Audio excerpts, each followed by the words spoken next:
Ibu Elis Arianto adalah seorang doktor di bidang psikologi klinis. Beliau adalah Certified Group Psychotherapist dan Certified Play and Creative Art Therapist juga. Dalam kesehariannya, Ibu Elis memberikan terapi dan konseling secara individu maupun grup bagi anak-anak remaja, dewasa, dan keluarga. Sister, kurang lebih 1 jam 30 menit ke depan kita akan mendengarkan penjelasan tentang bagaimana kita bisa meningkatkan kesehatan mental kita. Untuk sesi tanya jawab akan diberikan setelah pemaparan selesai disampaikan. Silakan kalau ada pertanyaan ketik di kolom chat di perangkat Zoom Bapak Ibu sekalian. Selama pemaparan berlangsung, mohon mute suara ya, dan on video untuk kita bisa terus berinteraksi. Pada Ibu Elis Arianto, saya persilakan. Siang. Ya, selamat siang semua, brother sister semua. Ya, tadi baru ada kejadian nggak ada yang tahu ya. Tadi internetnya yang tadi tiba-tiba mati. Jadi saya pikir baru mau ngomong resilience, tiba-tiba mati. Jadi saya lari-lari ke bawah. Ini baru di setup. Oke, selamat siang ya. Jadi kadang-kadang kita memang sudah plan hal terbaik, tapi bisa aja ada hal-hal bisa terjadi yang tidak diduga. Ya. Pertama-tama saya mau ucapkan selamat Paskah kepada kita semua. Ya, ini adalah hari Paskah dan pas kali hari ini juga dari Majelis Kesra memberi satu kesempatan buat kita di jemaat untuk belajar ya. Karena tentu saja tanpa kebangkitan Yesus kita ini semua tidak ada harapan dalam hidup ya. Mau hidup kita seperti apapun kita nggak ada harapan apa-apa. Hanya dengan kebangkitan Yesus hidup kita jadi ada arti, hidup kita jadi bisa bisa kenal Tuhan, ya, bisa mengalami satu kehidupan yang indah di dunia ataupun nanti di dalam kekekalan. Ya. Tapi tentu saja, ya, hidup kita nggak terlepas dari masalah, betul ya? Masalah itu nggak pernah ada, nggak pernah akan habis. Kalau kita nunggu masalah habis itu nggak akan pernah terjadi, gitu. Ya. Saya akan mulai share screen, nyantai aja, ya. Kita hari ini kan mau bahas tentang mental health, ya. Jadi kita perlu juga nyantai. Kalau mau belajar mental health tapi kitanya stres, nanti tegang semua ya. Jadi kita perlu relax aja. Saya akan mulai share screen. Boleh hostnya siapa hostnya ya? Boleh jadi enable saya untuk share screen. Halo, ya, udah Ci, sorry. Sorry, ya. Internet lagi problem nih First Media. Ya, tadi First Media mati tiba-tiba. Ya, sama ya? Sana First Media. Iya, sama. Saya juga tadi sempat. Iya, kayaknya Yudi aku transfer host ya ke Yudi. Boleh, ya. Boleh, jadikan saya host. Ya. Iya, aku takut tadi keluar masuk berapa kali soalnya. Oke. Ya. Oh, jadi ternyata masalah sendiri ya. Sorry. Tapi kalau kita lihat bahwa bagaimana sebetulnya kita sebagai manusia itu terdiri dari 4 aspek. Ya, selain aspek spiritual, kita juga ada namanya wisdom. Itu adalah aspek dari mental. Ya, jadi aspek mental. Jadi kalau kita ngomong wisdom kan sebetulnya di akal budi ya, di pikiran. Kemudian tentu saja di sini disebutkan ya bertambah besar artinya secara fisik kita juga bertumbuh, tapi terakhir kita juga bertumbuh secara sosial ya. Jadi kalau dikasihi manusia adalah sosial, dikasihi oleh Allah adalah spiritual. Jadi hari ini selain dari tentu saja hidup kita, ini 4 aspek ini tidak bisa dilepaskan. Itulah diri kita ya. Jadi aspek itu ada dalam diri kita. Nah, hari ini kita akan fokus tentang bagian mental karena saya percaya secara spiritual kita sudah banyak ya dibekali ya dan bertumbuh. Secara sosial kita juga bersyukur kita ada dalam jemaat ya. Saya pribadi juga sangat bersyukur, keluarga juga ya. Saya bisa bayangkan kalau saya nggak di Kingdom ya saat ini, ya banyak sekali orang yang kesepian dan depresi ya. Bahkan saya ada ikut juga, kita ada grup zooming dengan bahkan psikoterapis di Amerika. Mereka banyak yang hidup sendiri. Walaupun mereka adalah orang yang membantu orang, tapi mereka sendiri juga bisa ngalamin mental illness ya, karena hidup sepi, kesendirian selama 1 tahun itu nggak gampang. Jadi sangat bersyukur kita punya jemaat, kita punya komunitas, dan dengan itu kita bisa punya koneksi ya, lewat Zoom, kadang-kadang bahkan Nusantara, seperti itu ya. Nah, kenapa hal ini saya mau highlight? Karena sebetulnya 1 dari setiap 4 orang dewasa pasti pernah ngalamin mental problem ya dalam hidupnya setiap tahun. Ya, saya percaya kita duduk di sini semua pasti ada, Ya, ada yang mungkin berat, severe, ada yang mungkin ringan. Tapi ini research membuktikan ya. Tapi 1 dari 17 akan mengalami ini research yang punya serious mental illness. Artinya kalau kita bayangkan ya, kalau misalnya kita bilang aja di ministry, kalau ministry yang 100 ada 17, berarti kan lebih kurang, betul ya? Ya, kalau kita ada 200 sekitar 34 ya. Nah, jadi itu memang faktanya. Tapi kita perlu belajar bahwa sebenarnya mental illness ini kalau kita proaktif ya, apalagi kalau kita lihat di jemaat kita, hal seperti ini kan disediakan ya, dipikirkan ya. Jadi sebetulnya kalau kita pikir secara dunia banyak sekali orang yang stres ya, stres tinggi itu depresi, anxious banyak sekali. Nah, kalau kita zoom ke Indonesia, Indonesia sendiri jumlahnya besar. Jadi hampir merata, kita mau bilang di Jepang, Korea, Afrika, Amerika, dimanapun Eropa sama. Karena kita manusia menghadapi tantangan hidup yang sama. Tapi berbedanya adalah kalau kita zoom lebih kecil lagi ya kepada komunitas kita ya. Misalnya seperti kita sekarang di jemaat, sebetulnya gereja itulah ya, jemaat itulah tempat orang menemukan safe place ya. Seharusnya ini saya akan share lagi. Ya, harusnya gereja itu adalah tempat yang aman buat setiap orang ya. Orang yang mengalami mungkin kesepian ya, putus asa ya, mungkin udah mau bunuh diri, depresi, apapun itu. Jadi sebetulnya di mana orang bisa menemukan kasih yang sesungguhnya harusnya di jemaat ya. Jadi kalau kita semua kita ngerti membantu orang secara spiritual dan juga mental ya, saya percaya banyak orang yang akhirnya bisa mengalami kasih Yesus dalam hidupnya. Ya. Saya bersyukur dalam kesehari-harian banyak membantu anak-anak remaja juga orang dewasa yang betul-betul kita bisa lihat they need God ya, mereka butuh jemaat ya, mereka butuh komunitas yang bisa mengasihi secara tulus. Di kitab Pengkhotbah mengatakan, wah, pada hari mujur kita bergembira. Tapi ada juga hari malang ya. Ada hari-hari yang nggak baik, nggak mujur ya. Tapi kita juga ingat bahwa hari malang ini pun dijadikan Allah seperti juga hari mujur. Jadi supaya manusia tidak dapat menemukan sesuatu mengenai masa depannya. Ya, kadang-kadang kita pikir kok bisa ya, kok orang baik bisa ngalamin seperti Ayub ya. Kok Ayub baik begitu kok bisa ngalamin nasib yang malang ya. Kok Paulus yang begitu baik kok bisa disesah. Yang terbukti hari ini di hari Paskah ya, kita kemarin Jumat Agung kita belajar. Kita sendiri mengerti arti dari salib Yesus ya. Kesengsaraan ya, penghinaan, kesakitan secara emosi, fisik, mental, ya, spiritual. Tapi Tuhan Yesus adalah contohan buat kita. Ya, Tuhan Yesus menjadi teladan. Karena apapun yang dijalankan dalam salib, tapi hari ini kita terbuktinya ada kemenangan. Jadi apapun hal-hal buruk, Tuhan akan bawa itu menjadi hal yang baik. Nah, kenapa kita perlu memahami tentang kesehatan mental ya?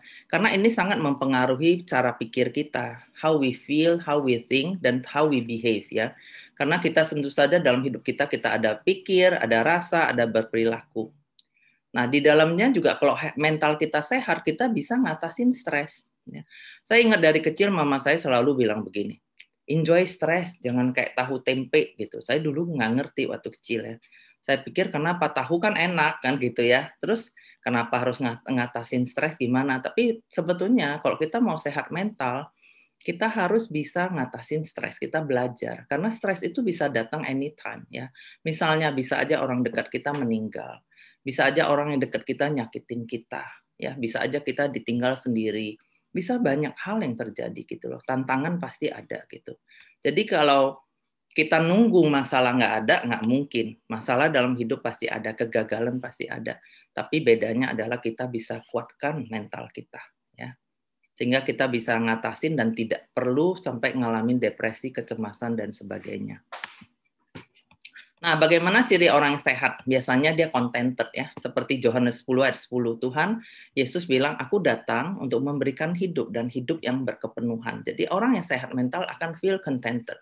Feel satisfied, feel happy ya, feel joyful ya. Dan tentu saja ada semangat hidup ya. Wah, aku pengen hidup lagi, mau hidupnya panjang. Misalnya bapak-bapak sama ibu-ibu yang di Piwa. Saya senang ya tiap Rabu kita ketemu. Kenapa? Karena hidup itu semangat gitu loh. Kayaknya ada yang mau dikerjain, ada mau ketemu lah, mau ini. Jadi semangat ya. Tapi kita lihat banyak orang yang ketika mental health-nya nggak sehat, kerjanya mau bunuh diri, mau mati aja gitu loh ya. Nah, juga termasuk orang yang sehat mental itu mampu mengatasi stres, bisa bangkit. Kalau ada ngalamin, dia bisa bangkit kembali ya. Kayak bisa bounce back. Bisa bayangin ya kalau itu bambu, kalau dia ditendang kan dia melenting lagi seperti itu. Jadi kita bisa bangkit kembali. Dan hidup juga punya makna tujuan, kita juga fleksibel. Ada kejadian perubahan, oke, kita bisa atasi. Kita juga punya keseimbangan ya. Kita juga bisa memelihara hubungan yang baik ya. Punya kepercayaan diri juga yang bagus.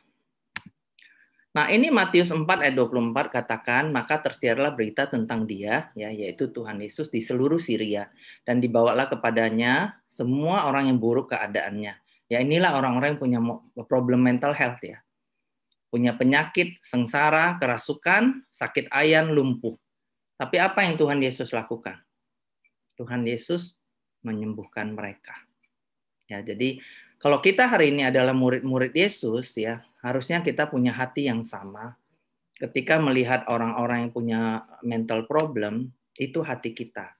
Tapi harus kita akui bahwa mental health itu menjadi sesuatu yang menakutkan.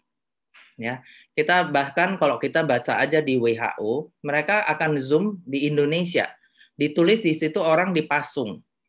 Ya, kalau orang punya mental health ya, kalau dia tidak ditangani, biasanya ujung-ujungnya pasti dikucilkan, betul kan?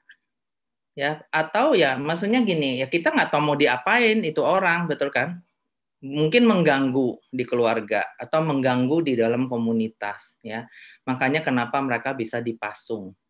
Dan bahkan sampai saat ini itu merupakan stigma dan itu sangat memalukan kalau ada orang di dalam keluarga kita yang punya sakit mental. Ya, kadang-kadang disembunyikan.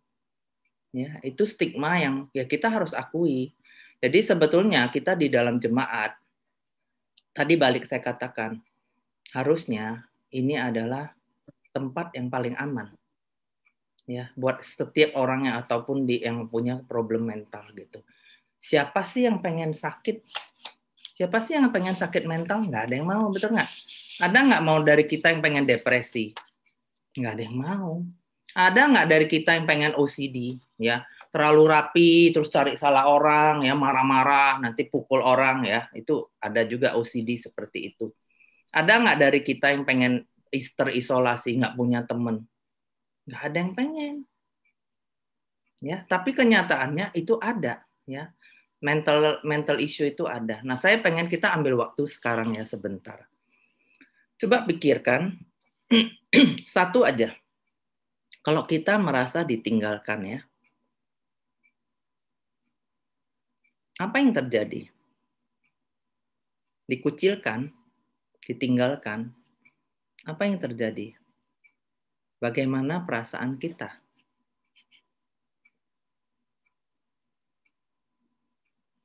Ya.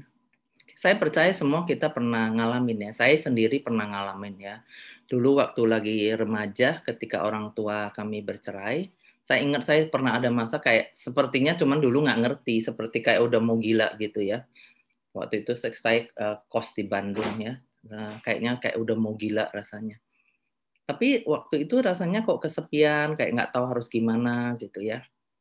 Nah, tapi begitu rasanya indah ketika kita mulai ada teman yang terima kita, betul kan? Kita dihargai. Nah, apa yang terjadi ketika kita diterima dan dihargai? Mungkin kita jadi mulai merasa, oh aku ternyata berharga. Nah, apalagi kalau kita tahu ada orang yang berjuang buat kita, terima kita, gitu. Ya. Nah, saya bersyukur kita di jemaat kita nggak membedakan orang ya, ras, gender, ya, keadaan ekonomi nggak ada, semua nggak ada. Kita ingat juga, kita juga bersyukur di dalam ministry, kita juga kadang-kadang ada kita study dengan orang yang mungkin punya mental health issue, ya. Tapi akhirnya semua orang juga bisa terima, gitu, ya.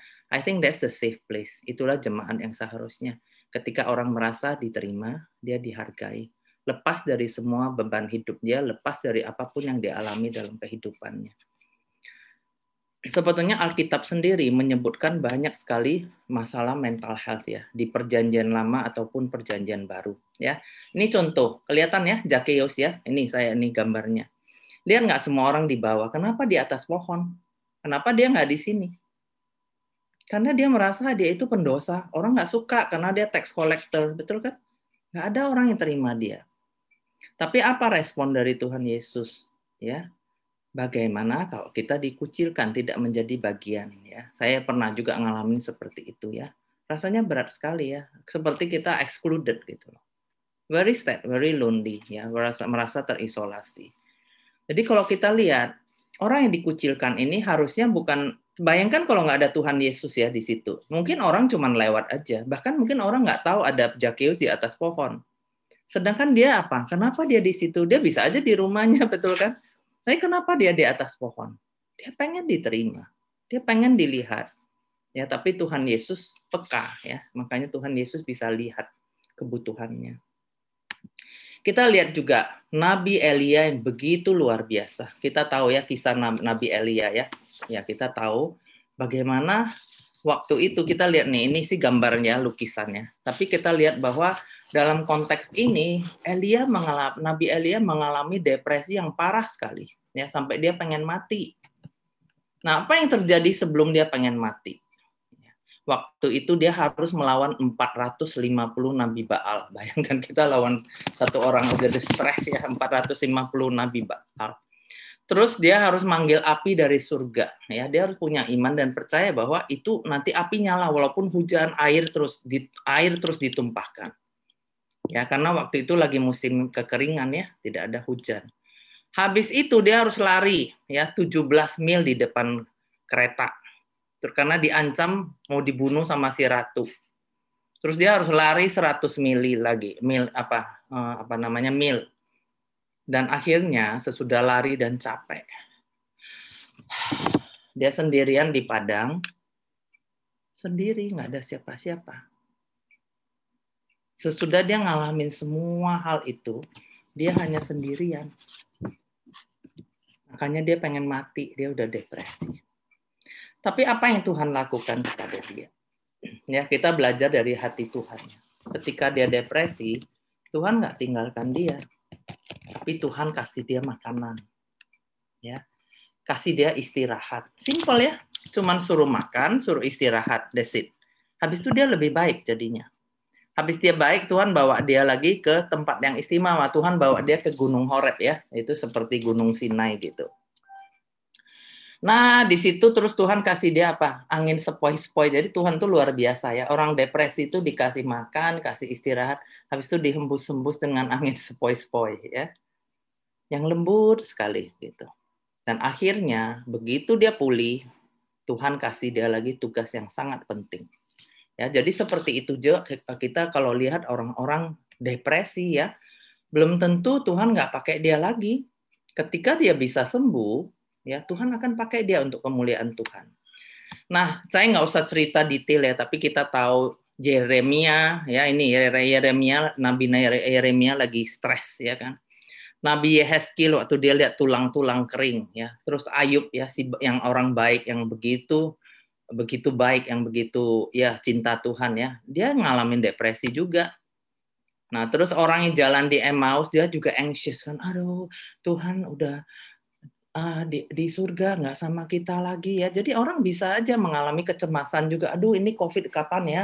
Aku boleh vaksin nggak ya? Nanti vaksin gimana ya? Kapan dapat vaksin ya? Umur segini boleh vaksin? Banyak kita anxious ya.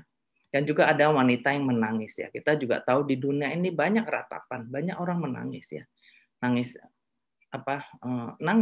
dan butuh didengar ya. Dan juga kalau kita lihat bagaimana Tuhan Yesus membantu orang-orang yang membutuhkan ya, orang-orang depresi ya, pendosa yang merasa nggak mungkin diampuni lagi ya. Ya, kebetulan di minggu ini saya ada ketemu dengan satu pria muda umur 20-an ya. Dan dia hidup menyendiri ya. Saya nggak usah sebutkan dia di mana, hidup menyendiri kerja ya.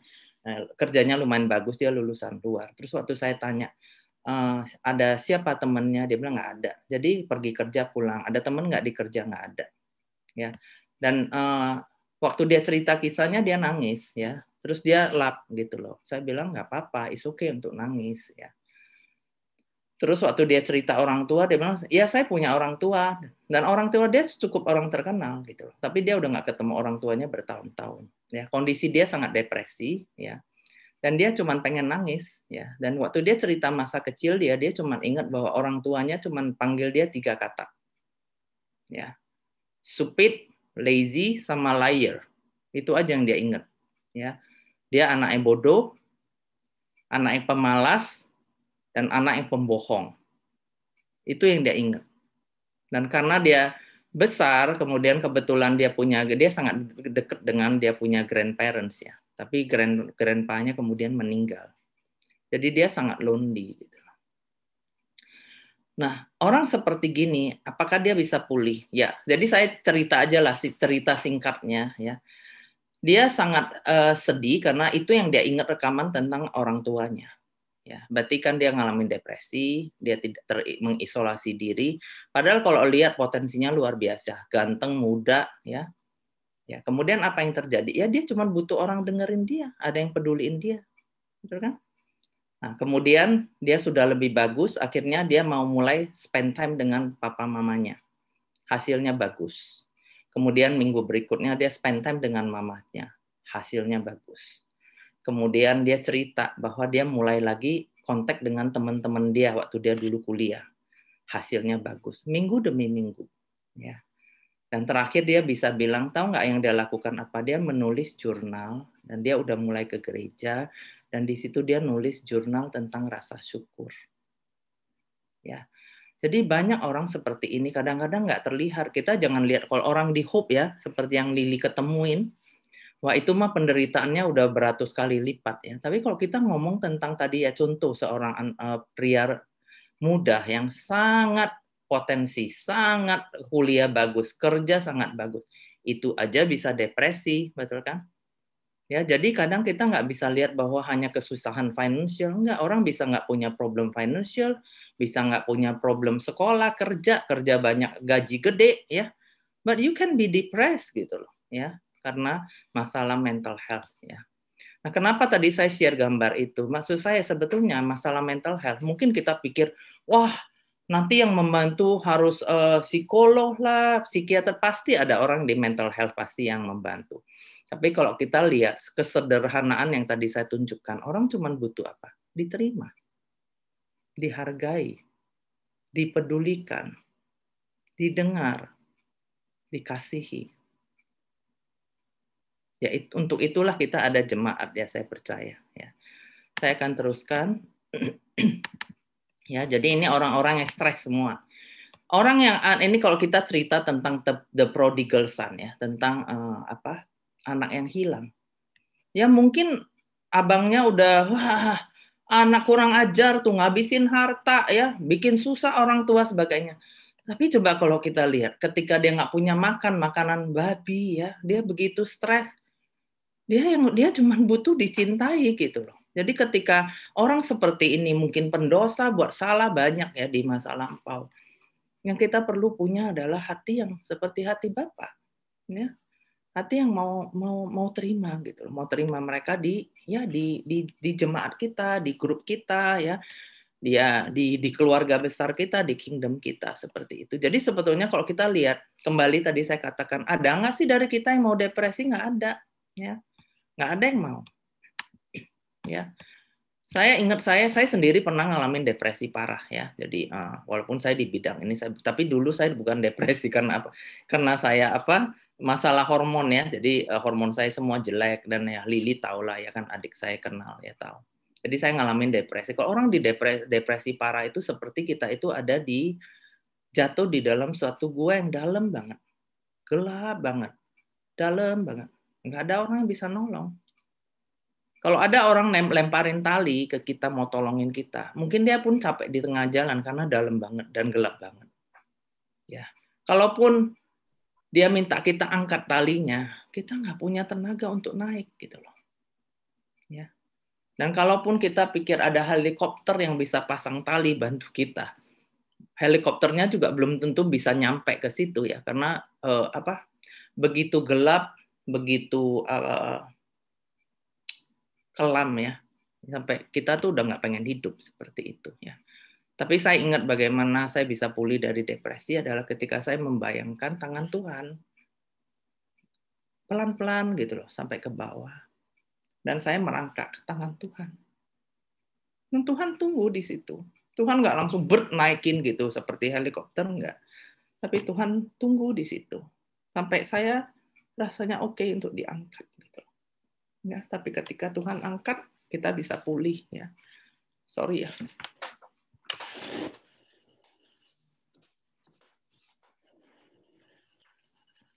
Sebetulnya banyak ya orang-orang yang ngalamin depresi ya. Kita tahu banyak juga pendeta yang ngalamin ya. Kita tahu Rick Warren ya, anak dia ya, anak laki dia juga mati bunuh diri ya. Saya ingat dulu atau saya ngalamin itu, saya bersyukur ya karena kemudian saya bisa berobat ya, makan obat ya, terus ada teman-teman yang deket ya, akhirnya bisa pulih ya. Saya bersyukur gitu. Tapi ketika kita dalam keadaan seperti itu, orang nggak bisa ngerti perasaan kita, sedalam apa, segelap apa gitu loh, sekelam apa. Ya, it's very bad gitu loh ya. Kita pengennya udah mau mati aja bener kan ya, tapi nggak mati-mati juga kan gitu ya. Tapi saya bersyukur karena saya pernah ngalamin itu, saya jadi punya compassion buat bantu orang gitu. Karena saya tahu seperti apa parahnya, segelap apa, sesusah apa gitu loh. Ini karena hari Paskah, jadi saya sorry ya. Ya. Tapi kita tahu bahwa orang seperti itu banyak ya. Setiap minggu saya ketemu pasien-pasien yang semuanya punya masalah seperti itu. Nah, saya mau lempar satu pertanyaan. Di Yohanes 9 kita belajar bahwa kita bisa punya 3 jenis mata hati ya. Waktu lihat orang yang sakit mental. Pertama adalah mata hati yang mana yang kita punya ya. Pertama adalah mata hati dari si orangnya. Tadi saya lagi cerita. Kalau kita sendiri dalam kondisi depresi ya, apa mata yang kita lihat? Mungkin kekosongan, mungkin nggak ada harapan. Ya, sampai kita bisa melihat Yesus. Sampai Tuhan kirimkan orang-orang di sekitar kita. Yaitu mata hati pertama. Mata hati kedua adalah mata hati yang seperti tadi ketika orang lihat Zakheus, ketika orang melihat wanita yang nangis atau pendosa, atau ketika kita melihat orang depresi, ya kita takut sekali ini mau diapain, nanti dia bunuh saya, nanti dia pukul saya, ya apakah itu kita judge dia kah?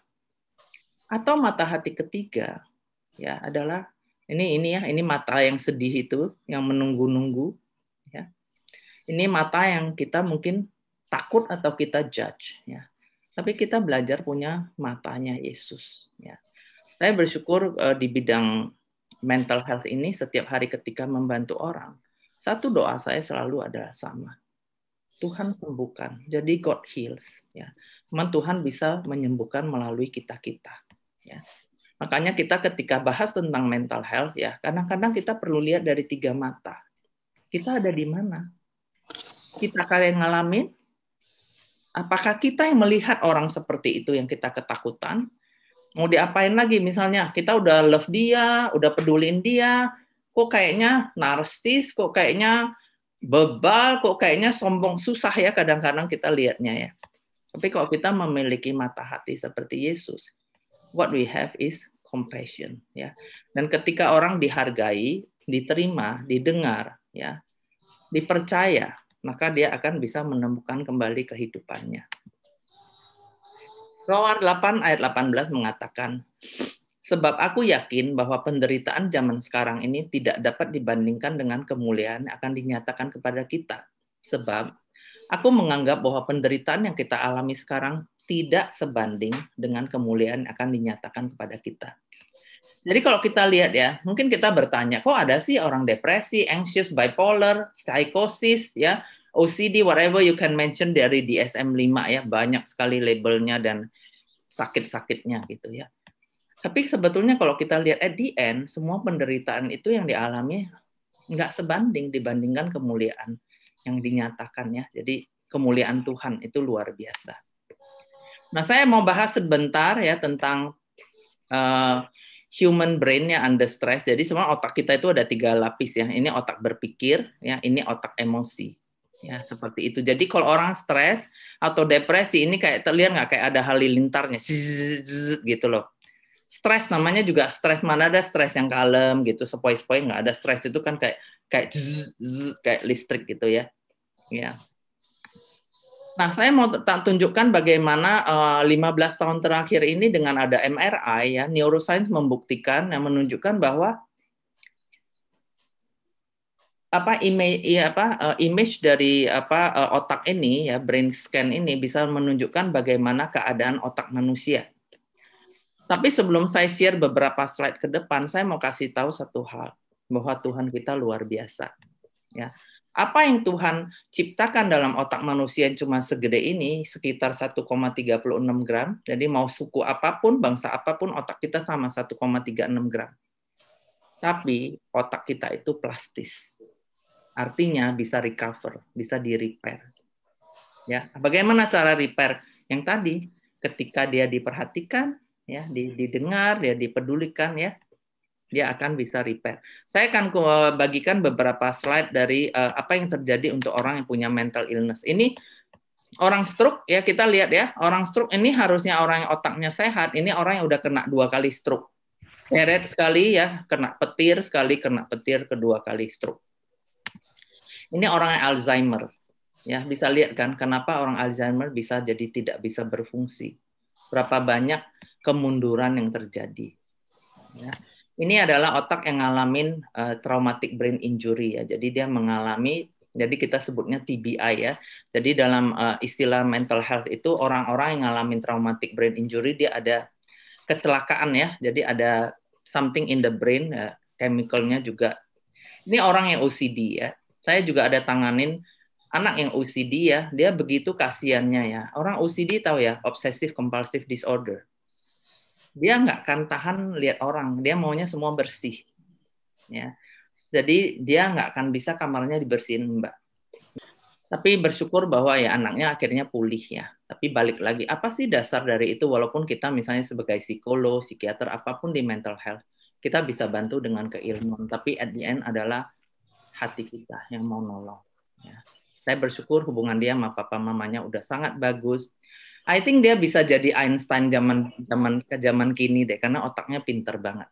Jadi di balik dia punya OCD, otaknya sangat pinter.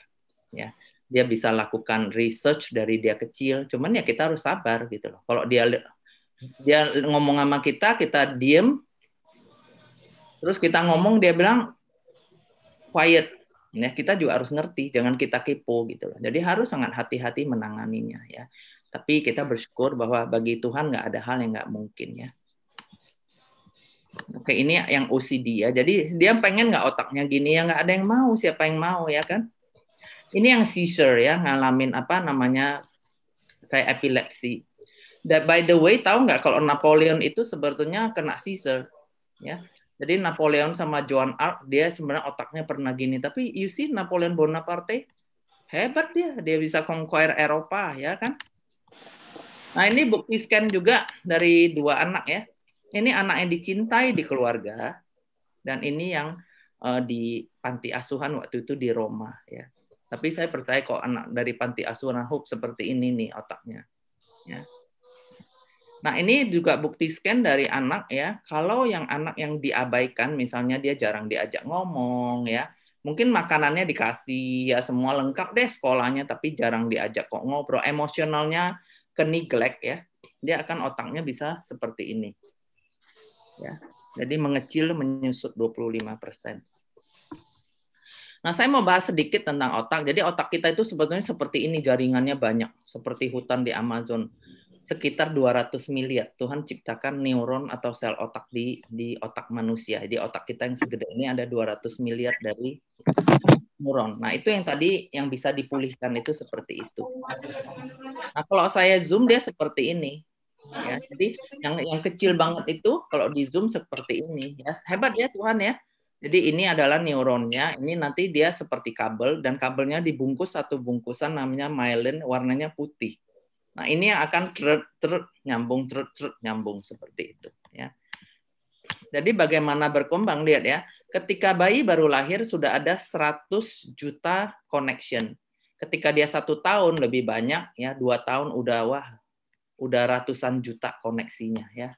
Bayangkan Tuhan tuh hebat sekali menciptakan. Nah, inilah tentang mental health. Kalau kita mau sehat mental health ya kita semua adalah di sini ya. Nah, apakah orang yang ngalamin trauma bisa sembuh? Bisa. Kenapa? Karena misalnya dibangun jalur baru misalnya ya. Dia trauma selalu dimaki ya, dikucilkan. Terus dia datang ketemu sama orang yang bisa terima dia. Maka dia membentuk jalur baru. Dan otak itu plastis, artinya bisa berubah. Ya, melalui terapi, pengalaman di dalam jemaat, dalam grup, diterima, disayang, dihargai, itu bisa berubah. Ya, jadi otak manusia itu sebenarnya 3 lapis seperti ini. Jadi kalau kita ngomong mental health, ya di sininya harus sehat, emosinya harus sehat. Ya. Nah, salah satu yang kita selalu sarankan adalah bagaimana membangun hubungan yang bagus dan bermain. Ya, jadi kalau keluarga yang sehat harus punya hubungan yang nyantai gitu loh. Jangan hubungan yang udah belajar belum, udah bangun, udah mandi, udah sikat gigi, udah online belum. Itu aja kita terus ya. Anak akan tegang betul loh. Tapi kita perlu bisa ada play with them ya. Belajar, main ya, nyantai, makan, nonton bareng, nari bareng, nyanyi bareng, simple ya. Nanti saya tunjukkan sebetulnya untuk mental health sehat itu sebenarnya tipsnya itu sangat sederhana. Masalahnya adalah kita sadar atau enggak kan gitu. Ya. Problem kita adalah kalau kita nggak sadar maka kita nggak lakukan apa-apa, betul ya? Oke, saya sambung share lagi ya. Nah, ini ada satu ayat ya. Hati yang tenang menyegarkan tubuh, tapi iri hati membusukkan tulang. Saya suka. Saya dulu untung belajar Alkitab. Kalau nggak dulu saya banyak iri hatinya, udah busuk aja tulangnya, mungkin udah depresi ya. Tapi bersyukur kita jadi murid, kita belajar untuk punya hati yang tenang ya. Jadi hati yang tenang, yang rileks, yang playful ya, yang bisa nyantai, itu penting sekali ya. Oke, saya mau kasih tunjuk satu video singkat ya. Kita nonton memang dalam bahasa Inggris, nanti saya coba jelasin ya. Kita tonton sebentar. Mental health is something we all have. It includes our thoughts and feelings about ourselves and others. Jadi itu pikiran dan perasaan kita ya. How we function day to day, and how we cope with the ups and downs of life. Bagaimana kita berfungsi sehari-hari. Having good mental health is not about having no mental health problems. It's about feeling good enough about ourselves, being able to do the things that matter to us, and having the resilience to deal with the difficult situations we all experience in life. When talking about our mental health, it can be useful for us to think of it like a scale. Our mental health scale will move towards good or poor mental health, depending on what's going on in our lives and the supports we have around us. There are things that can challenge our mental health and shift the balance of our mental health scale. These challenges can come and go over time. They may be brief or may last for many years. They can leave us feeling stressed, sad, worried, lonely, overwhelmed. Mental health difficulties rarely just have one cause. They're often an understandable response to having to deal with the circumstances of our lives and things that have happened to us in the past. While there are things that challenge our mental health, there are also things that can support it too. These things won't necessarily prevent challenges to our mental health, but they can help us cope with what life throws at us. They can help us achieve balance in our mental health scale. Mental health can be complex because our experience of it is personal and unique. But we know that the more we normalize conversations about our mental health, the easier it will be for young people and adults to seek the support they need when they need it.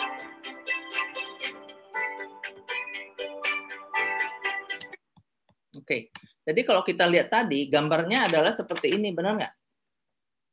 Ya kan? Kalau kita mau punya mental health yang sehat, ya harusnya ini yang baiknya itu lebih banyak daripada yang buruk, betul nggak? Kan kita nggak mau sebaliknya. Jadi sebetulnya, nah sekarang saya mau kita ambil waktu, coba kita pikir, apa hal-hal yang buruk dalam hidup kita saat ini? Ya, karena saya pikir gini, kita seminar ini kan jangan dengerin saya ngomong terus, benar nggak? Bosen juga ya kan? Coba kita take time, karena nanti kita perlu mempraktekkan ya dalam hidup kita. Jadi habis seminar ini, karena Majelis Kesra sudah siapkan, tentu saja habis ini kita mau praktekkan ya dalam hidup kita. Jadi pertama coba ambil aja kertas, coba kita tulis aja. Yang nulis aja, bikin list yang buruk dalam untuk mental health kita apa. Bisa aja mungkin kekhawatiran keuangan, mungkin tetangga mungkin yang suka marah-marah, mungkin ya bisa aja kan. Terus mungkin apalah whatever. Nanti yang good mungkin grup yang caring misalnya kan. Mungkin ada masalah, nggak tahu deh, coba dibikin aja ya. Yang good-nya apa, bad-nya apa. Kenapa saya minta kerjakan ini? Karena gini, kalau kita punya awareness, kita punya kesadaran, kita paham persisnya apa yang bad buat kita, apa yang good buat kita. Dari situ, kalau kita ada kesadaran, kita jadi punya pilihan. Betul nggak? Mau milih begini atau begini, benar nggak? Mau milih gini atau begini. Ya, kalau kita punya kesadaran, kita punya pilihan. Kalau kita nggak pernah aware, kita nggak akan punya pilihan dan nggak pernah ambil keputusan apapun. Oke? Jadi take time untuk pikirkan yang mana gitu loh. Ya, tuliskan aja yang baik apa-apa aja tulis, terus yang buruk dan lihat banyak mana, gini kah atau begini. Oke? Take your time ya. Dikerjain. Oke. Nah, kita kan nggak mungkin kita bahas ya satu-satu ya, tapi kalau di sini adalah pasangan ya atau orang tua dan anak ya atau apa, ambil waktu aja untuk didiskusikan ya. Karena gini, kalau kita bisa tahu apa aja hal-hal, kelihatannya simple ya. Jadi apa sih hal-hal yang membuat kita buruk ya dalam hidup kita ya, buruk secara mental health kita ya. Berarti mental kan sebenarnya di sini ya. Ya, mungkin pikiran kita, kekhawatiran kita, kecemasan kita, ya problem kita, ya struggle kita apapun ya, penderitaan kita. Tapi ada juga hal-hal yang baik. Nah, sebetulnya untuk bisa kita jadi sehat ya belum tentu harus hal-hal besar ya, hal-hal kecil ya. Saya ingat ada satu wanita umurnya udah 60-an ya, tapi dia berantem terus sama orang. Berantem terus ya. Jadi kalau karyawannya telat dia kesel ya kan. Nanti sama anaknya kurang aja, padahal dia orangnya baik banget, orangnya baik, tapi dia kesel-kesel terus ya. Tapi ketika dia mau membuat hal-hal yang, karena gini, kita itu perlu bisa menerima hal buruk dan baik dalam hidup kita. Ketika kita bisa menerima aja, itu udah bikin kita sehat. Ya, jadi menerima aja udah sehat ya. Nah, apa yang terjadi, kenapa wanita ini bisa problem seperti itu? Padahal dia pinter sekali, dia juga orang yang berkarya ya, karya dia amazing, saya amazing. Tapi dia depresi sekali hidupnya. Kenapa? Karena dia tidak bisa melihat hal-hal buruk dalam dirinya. Ya, apapun yang buruk dia nggak bisa lihat. Dia cuma bisa lihat hal-hal baik. Aku pinter, aku berkarya, aku bisa. Jadi itu yang bikin dia depresi.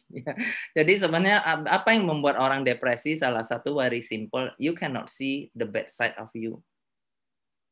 Ya, makanya kita perlu bisa balance ya. Karena kenapa? Kalau saya selalu melihat hal baik di saya akan melihat hal buruk di orang lain. Kalau saya melihat diri saya buruk, saya akan lihat orang lain baik. Ya. Nah, apa yang terjadi dalam terapi kita konseling ya? Akhirnya saya tanya apa sih coba hal-hal baik. Jadi kan dia semua baik, orang lain buruk semua, benar nggak? Saya tanya, ada nggak hal baik yang orang lain lakukan dalam hidup kamu? Nggak ada. Mama saya jahat, papa saya jahat, cici saya jahat, adik saya semua jahat. Saya juga bingung nih hidupnya ya gimana gitu ya. Tapi kan kita mau benar-benar bantu ya.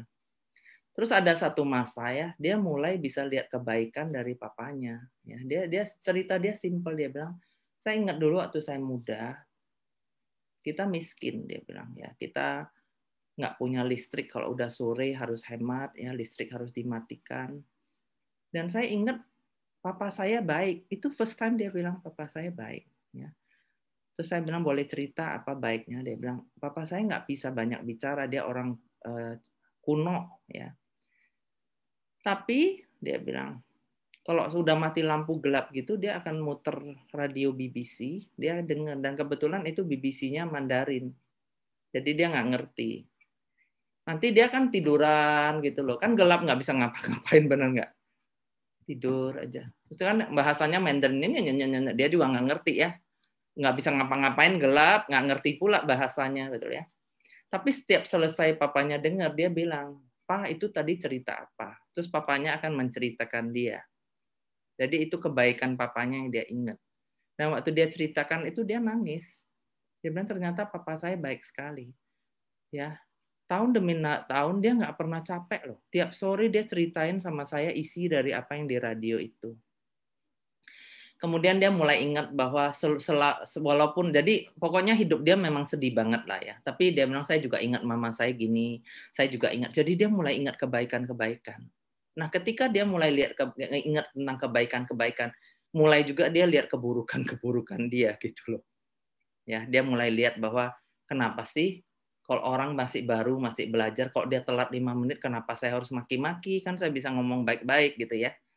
Ya, jadi proses seperti itu, makanya perlu kita untuk ambil waktu untuk jujur ya, untuk melihat apa sih bagian-bagian buruk gitu loh dalam hidup kita, apa juga bagian-bagian baik. Karena ketika kita bisa terima itu saja, itu sudah menjadi satu step untuk kita menuju mental health yang sehat. Ya, sesederhana itu. Ya. Jadi saya juga encourage kita mulai pikir ya di sebelah kita ya, sekeliling kita ya, orang tua kita, anak kita, tetangga kita, siapapun. Ada hal baik, ada hal buruk. Ya, coba mulai kita lihat. Kenapa balik lagi? Ketika kita sadar, maka kita bisa punya pilihan. Betul kan? Ketika kita punya pilihan, maka kita bisa membuat keputusan. Betul kan? Nah, ketika kita membuat keputusan, maka kita ada action. Ya. Nah, apa yang terjadi ketika kita ada kesadaran, dia membuat pilihan, oke, saya nggak mau marah-marah lagi, ya saya nggak mau biarkan masa lampau saya itu menggerogotin saya, itu kan pilihan. Keputusan, ya saya akan mulai hidup dari sekarang ke depan, yang masa lampau trauma saya udah pulih, saya mau ini, itu kan keputusan. Actionnya apa? Dia akan mulai memperlakukan cara pikir dia, perasaan dia, dan perilakunya dia rubah. Oke? Jadi nanti ambil waktu aja ngobrol ya. Saya percaya kalau kita punya pasangan kita jauh dari sempurna. Ya. Kita sendiri jauh dari sempurna. Saya sering ngomong gini loh. Saya kalau ada orang suka komplain tentang pasangannya, saya suka bilang, apa sih ya? Bayangin ya kalau kalau kita nikah sama orang yang sempurna, gimana coba? Bahagia atau stres? Oh, stres banget. Ya saya ingat dulu kayaknya waktu saya agak muda, saya pernah nonton film Sleeping with the Enemy, Julia Roberts kalau nggak salah yang main film itu. Dia kalau jemur anduk harus rata karena suaminya akan datang marahin dia kalau miring gitu loh. Ya, jadi what a life gitu loh. Bayangin ya, berarti kan kita nggak boleh buat kesalahan gitu loh. Jadi saya suka bilang, bagus kalau anak kita nggak sempurna, orang tua kita nggak sempurna, pasangan kita nggak sempurna, ya tetangga kita bagus gitu loh. Karena kalau nggak sempurna, bagus, sebab kalau sempurna, mereka harapin sempurna, kita stres sekali loh. Ya, jadi I think justru karena kita nggak sempurna itulah makanya kita butuh Tuhan, betul kan? Kita makin menjadi sempurna bukan karena kita sempurna, tapi Tuhan menyempurnakan kita. Ya. Oke, saya akan lanjut. Nah, ini saya kasih 7 tips ya untuk kunci kesehatan mental ya. Jadi tadi sesudah ditimbang-timbang kan tadi ada gini kan? Nah, gini. Ini baiknya gimana? Buruknya gimana, seperti itu ya. Oke. Kemudian kita mulai lihat ke sini ya. Misalnya contoh gini, yang ada di sini yang bad-nya, misalnya apa itu berarti nggak sih sama hidup kita, sama tujuan hidup kita? Jadi itu penting banget atau enggak sih? Karena kita sering banget yang bikin kita bad itu hal-hal kecil. Ya, kita cek aja, benar nggak ini yang berat di sini itu berarti nggak sih? Ya, itu tujuan hidup kita nggak? Nah, kita bersyukur bahwa jadi murid Yesus itu kita jelas punya tujuan hidup. Kita punya misi. Mencari Tuhan, betul kan? Hidup kita dekat sama Tuhan. Kita punya misi dalam hidup itu yang buat kita makanya sehat. ya, dibandingkan kita lihat di dunia itu kadang-kadang orang punya semua tapi nggak punya tujuan, ya. Akhirnya ngapain? Operasi ini, isi ini semua. Habis itu masih stres juga, gitu, ya. Nah, yang kedua adalah koneksi, ya. Jadi kita perlu connect, ya, karena Tuhan ciptakan kita sebagai makhluk itu, kita itu harusnya connect, ya. Dan ketiga adalah harus tetap aktif dan perlu relax dan enjoy, ya. Jadi orang yang sakit mental biasanya diem aja, kurung diri di kamar, nggak mau ngapa-ngapain. Jadi sebetulnya bagus kalau kita tetap beraktivitas. Bahkan orang tua kita sarankan tetap beraktivitas. Jadi jangan ditahan-tahan gitu loh. Kalau suka masak ya biar masak, suka berkebun ya biar berkebun gitu loh, ya. Dan keempat adalah bagaimana mengelola stres, ya. Jadi kalau ada stres datang kita gimana cara cope-nya, ya.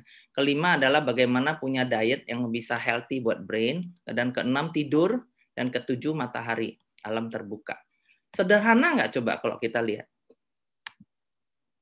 Hal kecil, ya, yang kita bisa lakuin hari-hari apa? Keluar matahari, lihat-lihat alam, benar nggak? Tidurnya cukup, makannya sehat, tetap koneksi, ya kan? Dan 7 hal itulah. Susah nggak sih? Sebetulnya enggak. Tapi itulah 7 hal yang sebenarnya membantu kita, ya. Nah, saya akan go through satu-satu, ya. Ini saya lihat ada yang udah ngantuk nih. Ya, oke. Kita ingat bahwa segala sesuatu kita punya tujuan hidup. Tapi kalaupun kita ngalamin kesusahan, selalu ada tujuan baik. Makanya itu kita punya mindset. Kan ini tentang mental, ya. Jadi kita punya mindset tentang whatever happen in life, apa sih tujuannya? Pasti Tuhan punya rancangan yang baik, ya. Jadi kita selalu tahu, misalnya COVID pun, saya percaya kita semua dengar banyak kisah, ya. COVID ini membuat banyak tujuan baik buat kehidupan kita masing-masing pribadi, ya. Ada yang jadi sembuh, ada yang malah jadi kenal Tuhan, ya. Ada yang jadi baikan, ya, pasti ada. Kalaupun berantem akhirnya jadi baik juga, ya. Nah, tentu saja kita perlu punya purpose, ya. Kenapa? Karena otak yang resilience adalah otak yang punya tujuan, ya. Otak yang nggak punya tujuan akan stres, ya. Saya baru ketemu satu anak muda umur 30, ya. Dia duit ada, kerja ada, terus dia depresi, ya. Terus dia habis kita ngobrol-ngobrol, terus dia bilang, "Ya, I know, I think yang saya kekurangan adalah I don't have purpose in life." Gitu. Jadi ya saya bilang kalau nggak ada, then find the purpose. Ya, kalau kita tahu purpose kita ya cari Tuhan, betul kan? Jadi orang bisa depresi, ya. Maksudnya sehari-hari nggak tahu mau ngapain gitu loh. Segala punya, mau ngapain lagi, betul kan? Itu juga bisa bikin depresi gitu loh, ya. Jadi orang nggak punya purpose pasti akan depresi, akan punya mental health problem.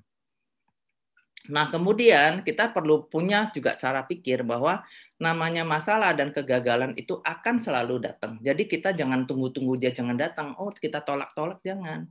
Welcome aja. Kalau datang masalah, ya kegagalan datang nggak apa-apa gitu loh. Ya, di sini saya suka firman di pengkhotbah, katanya gini. Lagi aku melihat di bawah matahari bahwa kemenangan perlombaan bukan untuk yang cepat dan keunggulan perjuangan bukan untuk yang kuat. Juga roti bukan untuk yang berhikmat, kekayaan bukan untuk yang cerdas, dan karunia bukan yang untuk cerdik cendekia.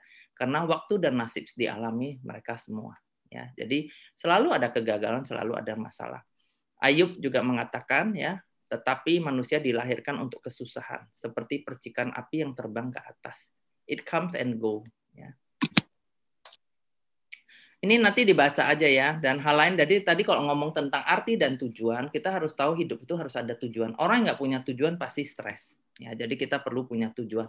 Harus fokus kepada Yesus dan maju terus. Ya. Kalau kita stagnan, diem di satu titik, kita pasti stres dan depresi, akan punya mental health problem. Tapi kalau kita fokus, kita maju terus, kita akan bisa sehat. Ya. Jadi kalau sebetulnya kalau kita ya mungkin ada yang nanya kalau nanganin orang-orang depresi, bipolar gimana? Simple ya. Misalnya dia suka cycling, kita minta dia nyepeda. Dia suka jalan pagi, mulai jalan pagi. Ya, saya ada satu pasien yang dia waduh depresi, panic attack. Ternyata dia suka nyanyi. Saya bilang, "Oke, coba why don't you sing?" gitu loh. Terus dia mulai nyanyi. Mulai sehat. Ya, jadi sebetulnya kita bisa bantu orang ya untuk bikin orang supaya nggak depresi bisa. Jadi simple ya, lakukan apa yang dia senang lakukan ya. Punya tujuan gitu loh ya. Nah, ini salah satu pasien yang tadinya stres, yang Yang dia butuh nyanyi, bukan hanya dia bisa nyanyi, dia udah sehat, sekarang dia sudah mau launch album musik dia yang pertama. Ya, kalau orang nggak stuck, dia ada tujuan, dia akan capai di situ. Ya, jadi cara untuk kita punya mental health yang sehat adalah kita harus selalu punya tujuan. Ya, contoh kita oma-oma ya, misalnya di WA. Kita ada tujuan, besok aku mau bangun pagi, kita ada doa berantai, aku mau baca ini, aku mau kumpul hari ini. Simple things, itu yang bikin orang jadi sehat. Ya. Tapi coba gini, tidur berapa jam, aduh besok bangun ngukur jalan, ya, aku matinya kapan, ada yang gitu kan, aduh ini udah sakit, mati enggak, itu enggak ada tujuan, itu bikin mental health-nya parah tuh. Misalnya di hari Evi ketawa tuh. Tapi betul, orang yang nggak punya tujuan itu mau ngapain besok itu yang orang-orang stres ya. Tapi kalau kita kan wah besok matahari terbit lagi ya kan, wah ditungguin grup harus PDG ya kan, nah, misalnya gitu loh. Jadi ada tau kan, ada yang dicapai gitu loh ya, ada yang mau dikerjain, ada yang mau ini gitu loh ya. Apalagi kita kok di WA udah baca belum, nanti sama Esther di ini siapa yang udah baca ya. Jadi ada tujuan juga kan, jadinya kan, wah, ya. Jadi bagus itu. Jadi oma-oma nggak pikun dan sehat. Oke. Kemudian harus tadi ya punya pikiran yang sehat, Filipi 4 ya. Jadi harus pikirkan apa semua yang baik, semua yang mulia, semua yang suci, semua yang sedap didengar ya dan sebagainya ya. Dan ini adalah brain healthy diet. Jadi kita harus makan makanan yang sehat ya, yang sehat, milih makanan yang tepat, makannya juga teratur ya. Suasana hati makannya juga happy ya, makan yang gini, jangan makan lemak-lemak, oke, banyak jangan ya, oke.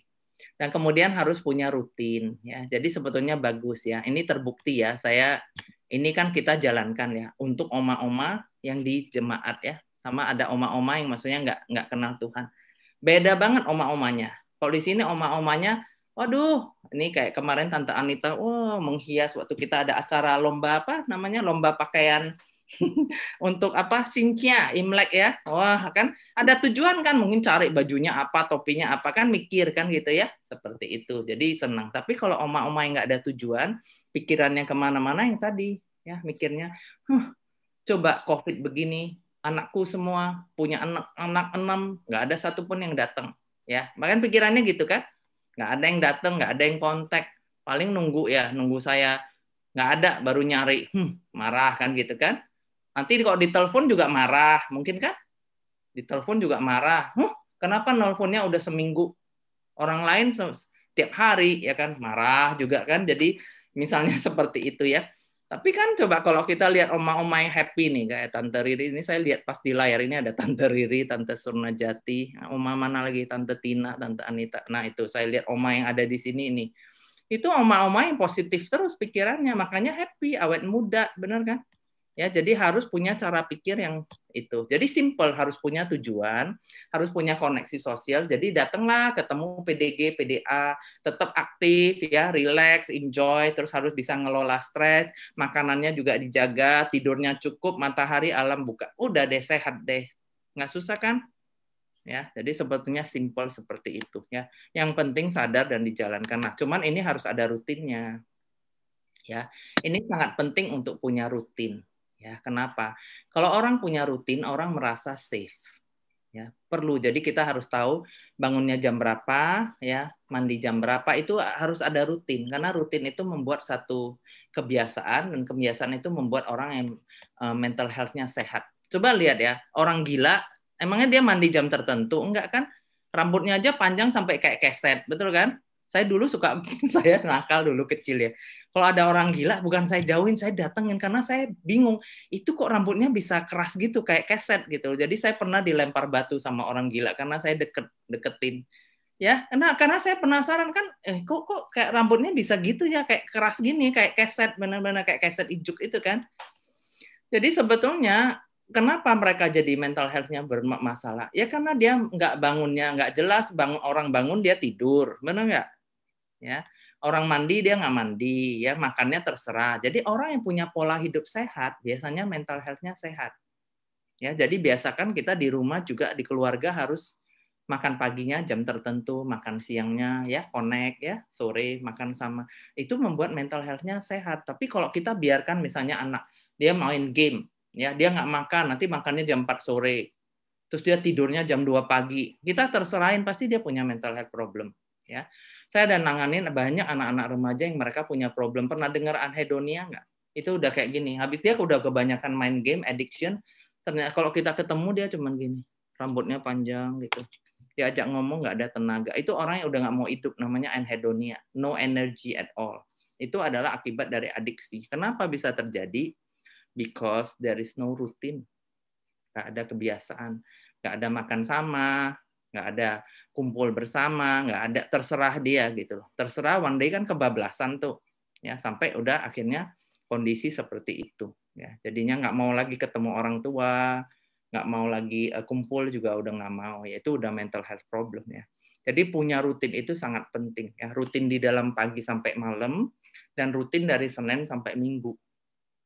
Ya, kalau kita punya rutin, kita tahu Senin ngapain, Selasa ngapain, kita tahu kan, itu akan membuat kita sehat. Jadi sebenarnya mental health itu simple ya, 7 hal itu kalau kita biasanya kita bantu orang depresi, bipolar, psikosis, whatever, kalau dia mulai punya pola hidup bagus. Saya ada bantu satu anak perempuan yang umur 17 tahun yang dia tiba-tiba ketahuan dia bipolar. Jadi dia ngamuk-ngamuk, pokoknya orang tuanya stres. Ya. Nah, pemulihannya sangat simpel. Dia tadinya bangun misalnya karena dia makan obat ya, jam 12. Saya sengaja ketemu dia jam 7 pagi. Kan dia tadinya gini kan, nggak bisa bangun kan. Tapi saya harus bikin pola itu. Jadi jam 7 pagi dia gini. Lain kali jam 7 pagi dia agak gini. Lain kali jam 7 pagi lagi dia lebih. Tiap minggu kan mulai senyum, ya, mulai sisiran, tahu kan? Lama-lama habis ketemu berapa minggu dia jadi cantik sekali. Ya, yang tadinya dari yang matanya kayak begitu. Jadi rutin itu sangat membantu orang untuk sehat.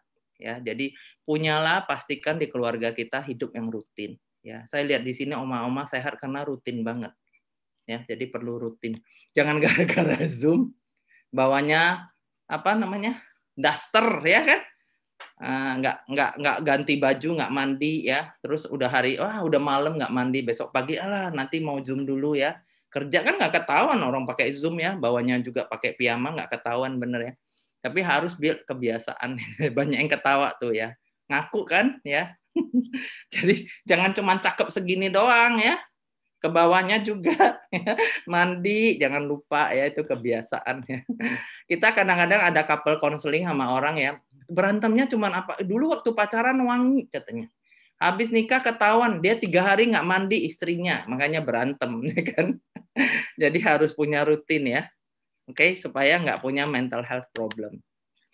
Oke, next-nya. Nah, ini nanti saya kirim ya. Siapa yang perlu, tadi ada yang nanya, saya kirim. Jadi ini menurut Dan Siegel, untuk hidup optimal kita harus punya 7 waktu ini ya. Jadi tolong nanti dipikirkan. Jadi 7 hal untuk kesehatan mental dan 7 hal untuk membuat otak yang sehat. Ya.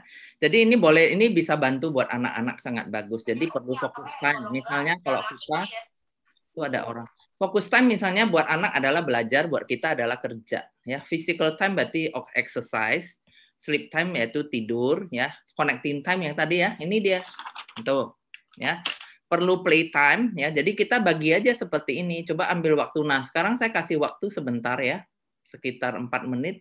Coba kita bagikan kegiatan kita sendiri ya. Misalnya kalau ini 360 derajat, tidur 8 jam kita bagi, ya kan? Misalnya physical time coba deh dibikin ya. Ini time in, downtime, playtime. Playtime ada perlu waktu buat main ya. Nah, apakah downtime sama time in ya, ini lihat ya. Ini kenapa penting ada rutin struktur. Ini yang membuat mental health kita sehat. Focus time tadi saya udah jelaskan, misalnya kita kerja, buat anak itu sekolah. Playtime harus kasih waktu anak kita bermain ya, ada waktu. Nah, kita juga jangan anak doang. Terus perlu saling connect, bisa orang dalam rumah atau yang tadi ya koneksi sosial ya, kumpul sama orang lain, teman-teman. Terus exercise ya, olahraga. Nah, time in adalah waktu di mana kita itu tenang, kayak me time gitu loh. Me time yang cuman perlu mungkin kayak gitu loh, bisa duduk. Kalau saya suka duduk di belakang, rasain semilir angin ya. Kadang saya duduk kayak you don't have to do anything ya. Nah, karena ini akan integrate otak kita. Nah, terus ada yang non-focus ya, simply relax aja ya, dan sleep time. Coba ambil waktu sekarang dibagi ya. waktu fokus, waktu main, waktu connect, waktu physical, time in, yaitu kayak kita kalau do quiet time juga bisa termasuk di sini ya, time in sendiri, downtime nggak usah ngapa-ngapain, dan sleep time. Oke, I give time about 4-5 minutes ya. Nanti ambil waktu ya, boleh diskusi juga ya sama pasangan atau sama apa ya, coba cek juga anak-anak ya. Oke, saya lanjut sebentar, tinggal sedikit lagi. Bentar ya, wait. Bentar ya.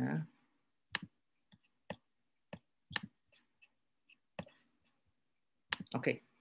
Ya, sedikit lagi, ini kita bentar lagi udah mau QA. Oke. Saya mau share bahwa tadi kan di dalam waktu itu ada namanya time in ya, sama downtime ya.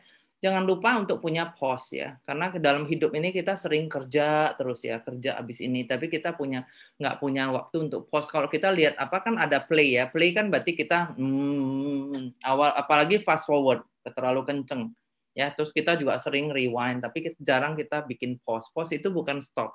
Stop kan berhenti. Kalau pause itu, kenapa kita pakai pause? Karena kita perlu that moment untuk just be here and now ya. Saya nggak tahu kita pernah dengar nggak namanya savor ya. Savor itu kita bisa kayak, misalnya kalau makan es krim kita bisa rasa aduh dinginnya ya. Kalau di kitab Yehezkiel kita bisa menikmati, mengecap bahwa firman itu begitu manis seperti madu ya. Jadi kita bisa merasakan kebaikan Tuhan, bisa mengalami satu kedamaian ya seperti itu. Jadi kita perlu pause ya, seperti anak ini dia bisa mencium, mungkin bisa rasakan semilir angin. Nah, ini adalah orang-orang yang mental health-nya sehat ya.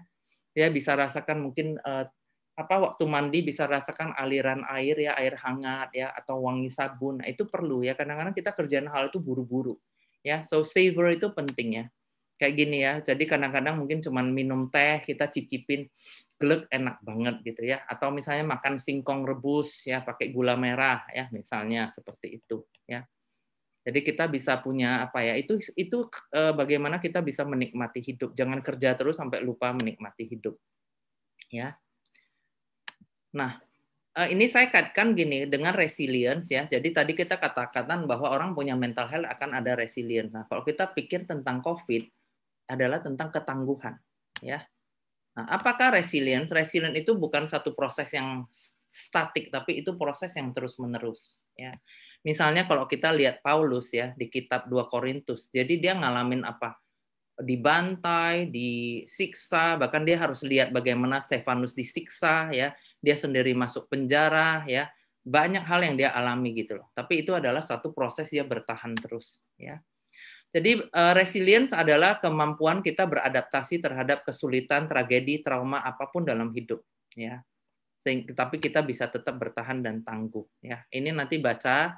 Jadi resilience itu adalah tema utama sebetulnya dalam Alkitab. Bahkan kalau kita lihat Tuhan Yesus ya di hari Paskah ini kita belajar Tuhan Yesus terus bertahan menghadapi semuanya. Kita belajar juga dari Yusuf dalam kesulitannya, Esther ya, Daniel, Paulus ya, banyak.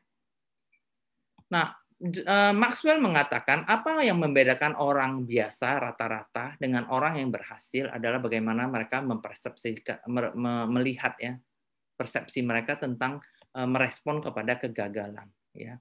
Kalau kita nggak pernah gagal, kita nggak pernah maju. Jadi it's okay untuk gagal, it's okay untuk ngalapin masalah, yang penting kita terus bertahan ya. Dan resilience itu ternyata menurut research itu adalah pola ya. Jadi bisa dilatih. Itu adalah pola pikir. Tadi balik ya, mental health itu kan juga adalah menyangkut apa yang kita pikir, apa yang kita rasa, dan perilaku. Jadi resilient, ketangguhan itu bisa dilatih bahkan di anak-anak kecil. Ya. Nah, gimana cara melatihnya? Ya, ini 4 hal difokus. Atensi kita di apa? Jadi kita dalam hidup kita apa yang kita fokuskan? Ya. Kedua, apa yang kita pikirkan? Ketiga, apa yang kita tindaki? Dan apa motivasi kita? Jadi ini 4 hal yang akan membantu orang bisa punya resilience. Ya. Nah, saya akan akhiri dengan bagaimana membentuk resilience dalam keluarga. Ya, tadi saya sebutkan bahwa kita perlu ada awareness, karena dengan ada awareness, ada kesadaran, kita bisa buat pilihan, bisa ambil keputusan. Ya. Dan kita perlu bisa melatih ya keluarga kita. Ya. seperti ini gitu loh. Resilient itu harus terus sabar gitu loh. Itu bisa dikembangkan ya melalui apa? Kemenangan-kemenangan kecil. Jadi kalau anak kita berhasil nulis, berhasil ngomong, ye gitu loh ya. Jadi dia bisa. Nah, kalau dia jatuh nggak apa-apa, dia jatuh dia bangkit lagi, kita juga embrace itu. Ya. Nah, seperti ini. Jadi resilience atau mental health kita, kalau mental health kita dilatih, ditambahkan ya, misalnya dari membaca, baca firman ya, terus dilatih ya di treadmill seperti itu. Jadi bukan cuma otot fisik kita yang dilatih, tapi otot mental kita juga diisi. Jadi dilatih otot spiritual, otot fisik ya, otot sosial dan juga otot mental ya. Hari ini kita ngomong tentang mental. Jadi sama. Jadi otak kita itu harus dilatih terus. Ya. Nah, jadi kita harus nanti ambil waktu ya pikirkan ya. Apa sumber daya kita? Saya misalnya, apa sumber daya saya? Apa kekuatan saya dan apa kemampuan saya? 3 hal itu. Jadi di keluarga kita juga harus pikir, di keluarga kita apa sih yang kita punya? Ya, apa kekuatan keluarga kita dan apa kemampuan keluarga kita? Itu yang akan membentuk resilience. Ya, jadi kalau kita lihat ini dia dari individu kepada keluarga kepada lingkungan. Jadi kalau kita ini misalnya ini bisa gereja, jemaat, ini keluarga, ini individu. Oke? Nah, saya mau kasih tips ini ya untuk digunakan untuk orang tua atau kita sendiri ya, mirip seperti yang tadi. Jadi kalau kita lihat mental health tadi seperti ini, yang baik, yang buruk ya. Nah, untuk resilience juga sama. Jadi ketika kita bisa meningkatkan mental health kita, kita juga bisa memperkuat ya resilience kita. Nah, apakah protektif sama risk? Jadi mirip seperti ini ya. Satu bagus, satu jelek. One is protective itu bagus, risk itu buruk. Ya, nih. Yang positif adalah misalnya orang tua yang hangat, ya, yang lingkungan yang stabil gitu. Kalau ini misalnya lingkungan yang stabil, orang tua marah-marah, berantem, ya, seperti itu negatif. Jadi mana yang kita pilih? Kalau kita mau resilience yang bagus, ini kita juga harus diperkuat. Oke, jadi persis seperti yang ini. Ya, nah misalnya dengan cara kita komunikasi, ya, dengan kita muji anak kita, kok dia lakukan yang benar, ya, merespon dengan baik, ya. Nah, ini saya tutup dengan ini, ya. Ini adalah resilience skill. Nanti saya kasih satu formulir untuk bisa ngetes resilience skill kita masing-masing dan juga keluarga. Oke. Nanti saya akan dampingin itu di selain PowerPoint saya akan kasih formulir namanya resilience skill ya. Jadi bisa kita uji resilience kita secara pribadi ataupun dalam keluarga. Nanti silakan dites ya. Itu untuk assessment ya, bisa tahu kita ada di mana. Oke. Nah, tadi saya mau cerita satu cerita saya mau tutup tentang protective skill ya. Jadi ada satu pasien juga umur sekitar 20-an perempuan, dia juga sangat tadinya bagus, semua bagus. I want to share tentang protective skill. Nah, kenapa dia begitu tidak punya resilience ya? Dia nikah belum sampai setahun dia udah cerai ya. Dia buka usaha belum sampai 2 tahun dia tutup. Dia punya problem terus dalam hidupnya ya. Kenapa dia punya resilience begitu rendah ya? Kalau kita lihat kisah dia dari kecil, kebetulan papa mamanya bercerai waktu dia masih TK. Ya, jadi memori yang dia ingat adalah dia sendiri sama adiknya. Mamanya nggak ada karena dia nggak pernah lihat figur mamanya sejak dia papa mamanya bercerai, dan itu sampai dia kuliah. Ya, jadi dia dalam kesendirian itu tidak punya protektifnya itu ya. Makanya penting orang tua untuk bisa sediakan protective factor itu.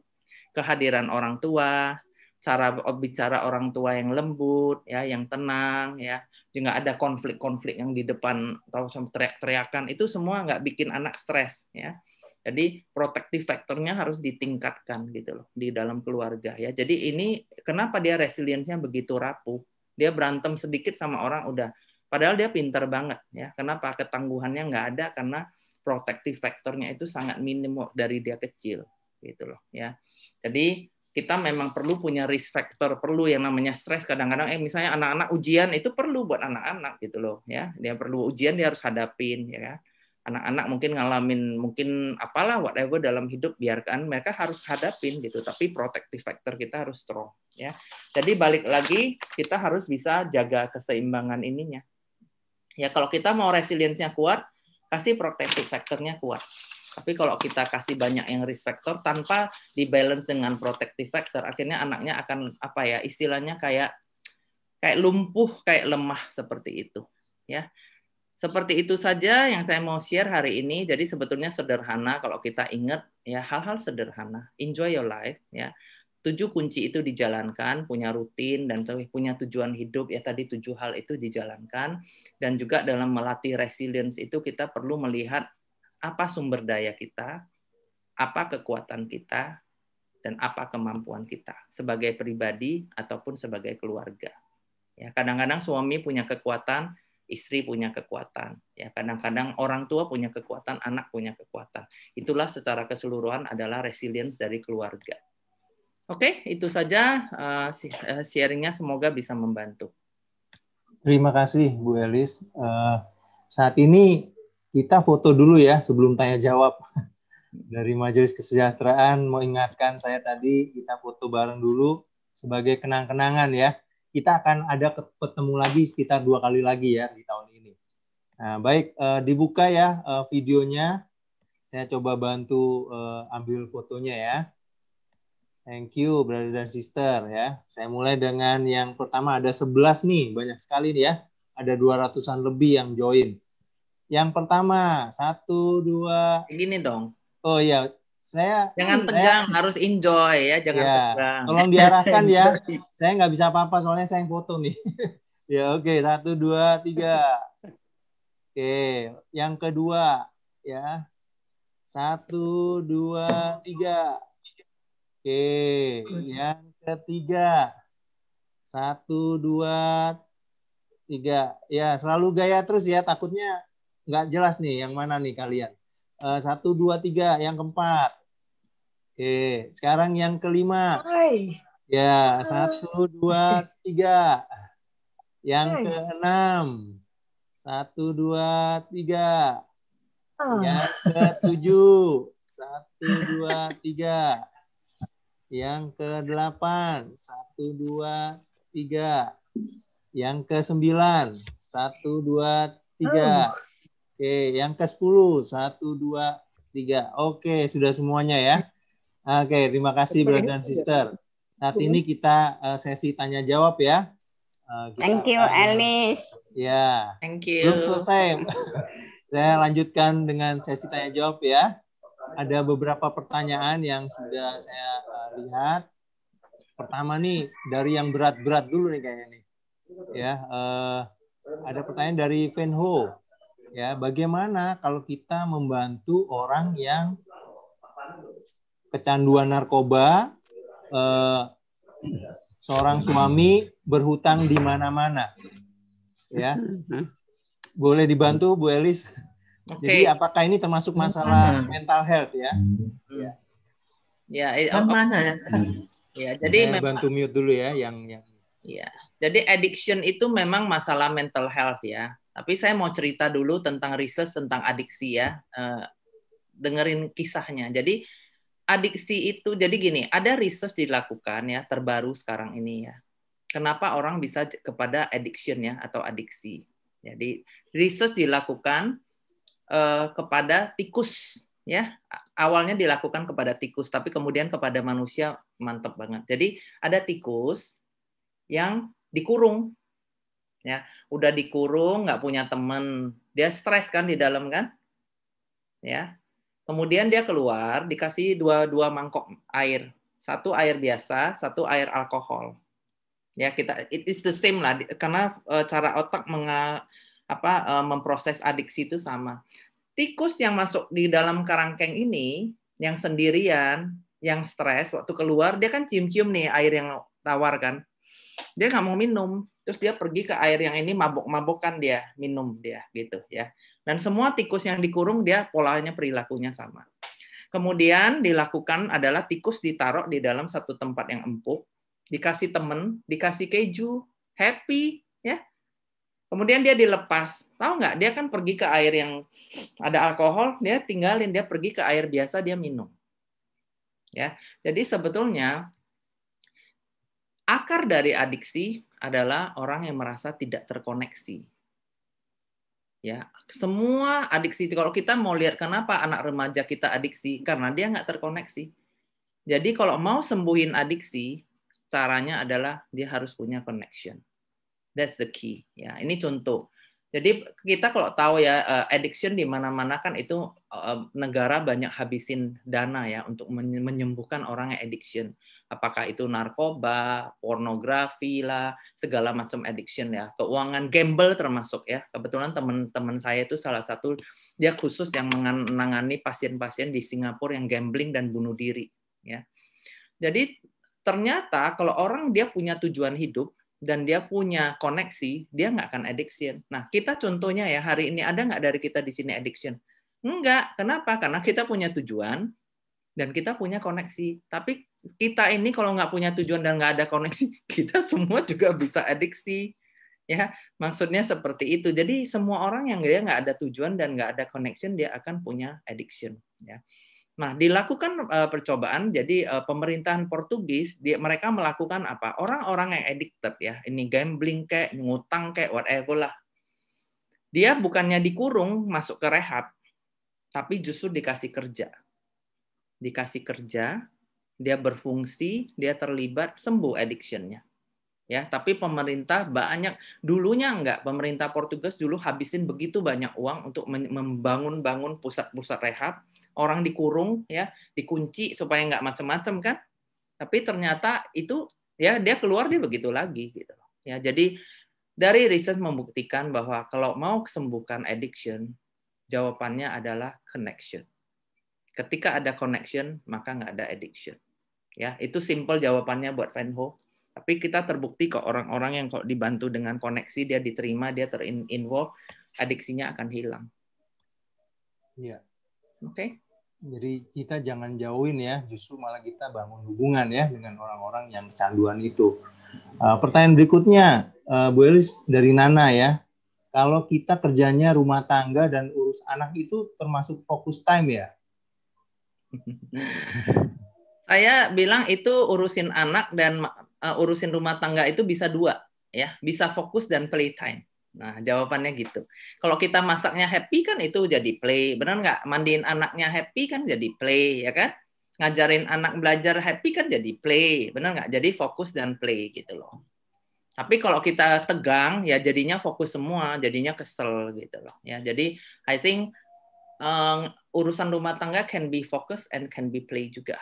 Tergantung attitude kita ya. Perlu fokus juga ya kan, nggak bisa semua dimainin. Nanti capcainya nggak tahu jadi apa nanti, benar nggak? Iya. Oke, berikutnya dari Harun. Bu Elis, kalau kita kerjanya di rumah saja, stay at home karena corona, seperti bagaimana? Mungkin bagaimana cara kita menjaga kesehatan emosi mental kita? Iya. Tadi kelihatannya udah ada 7 hal itu ya. Artinya harus punya rutin ya. Bangun ngapain ya? Memberi salam ke alam, matahari, happy ya kan? Kemudian ada kegiatan yang teratur ya, yang tadi 7 hal itu ya. Harusnya 7 hal itu dilakukan udah cukup ya. Udah itu sih kalau disarikan mental health itu seperti itu, sederhana sebetulnya.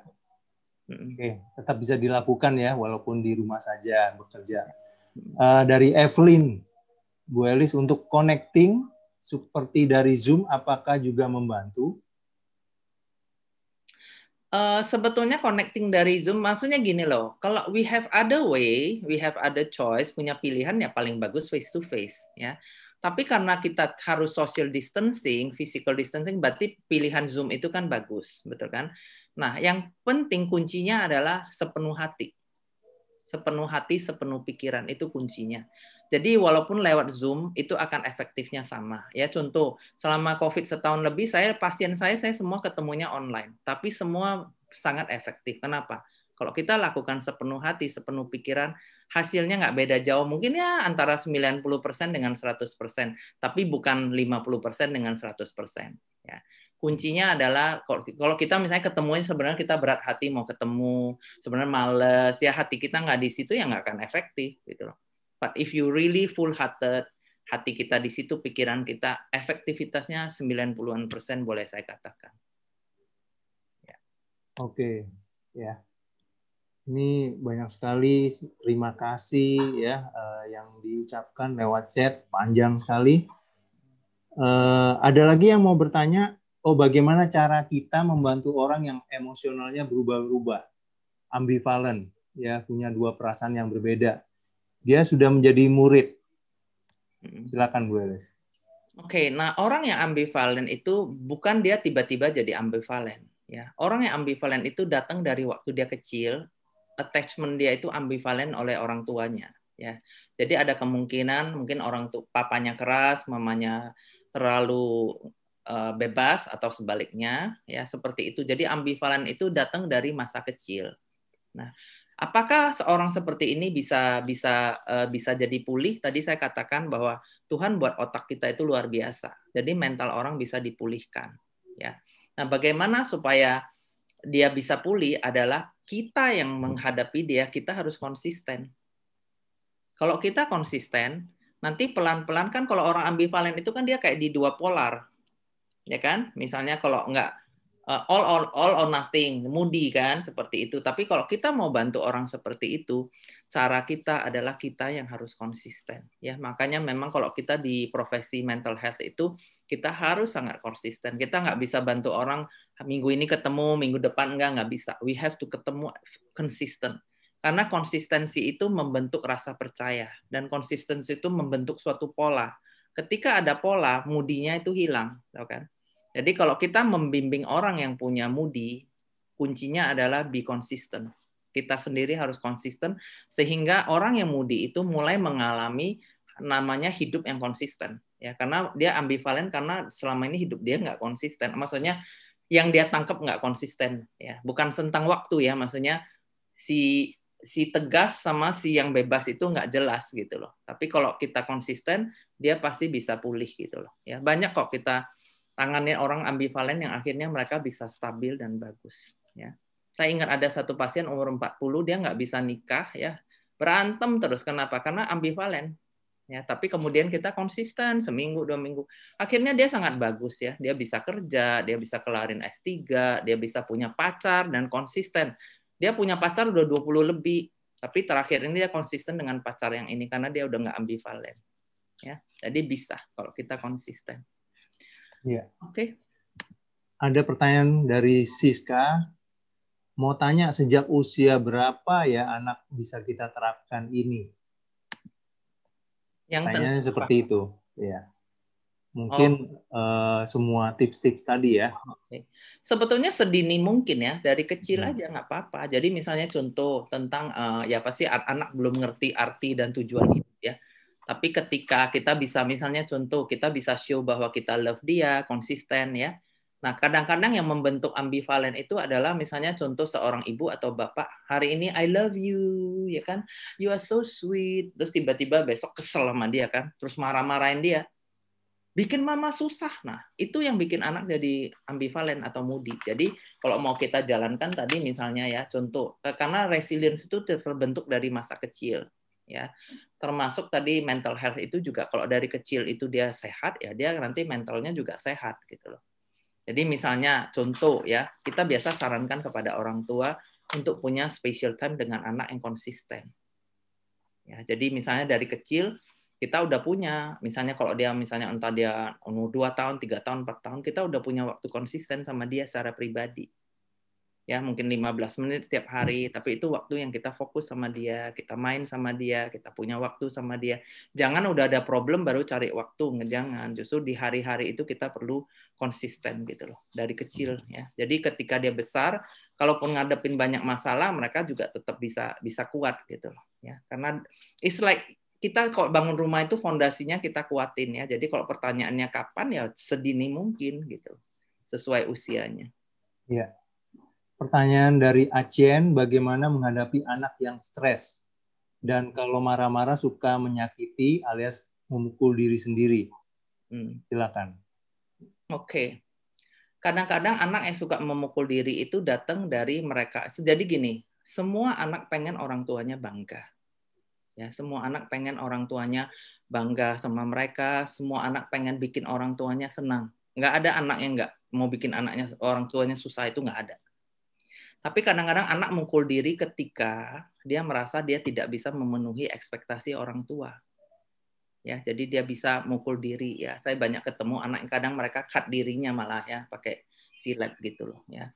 Nah, apa yang bisa dilakukan adalah ya, saya rasa kita sebetulnya kan sudah belajar banyak dari John Dewey ya, yang tentang 5 Pancasila itu, benar kan? Jadi ingat punya ekspektasi yang harus reasonable. Kalau kita punya ekspektasi yang terlalu tinggi, anak akan frustasi, dia akan mukul dirinya. Ya.